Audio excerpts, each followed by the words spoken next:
Hey, it's Gina with WTI. Can you believe that this is peel and stick wallpaper? I am so delighted with this faux grasscloth wallpaper that I got from HyunHome.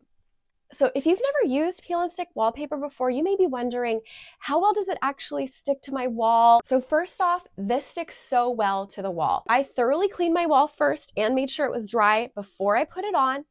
And what I love about peel and stick is it's very forgiving.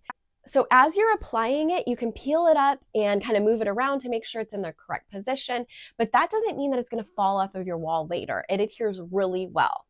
Secondly, the quality of this wallpaper is beyond any other peel and stick that I've used before. Although it's pliable and movable, it's nice and thick. And what I especially appreciate about it is creases do not stay in it. This comes with an application tool. So after you're done applying it to the wall, you're gonna go over every inch of it and press firmly from the center out in order to remove any creases that may be in there and to really help it stick to the wall. I got the misty blue color, and I gotta say it looks even better in person than it did online. It's just a beautiful color and texture on this wallpaper. I think this wallpaper is fabulous. I highly recommend it, and that's my point of view.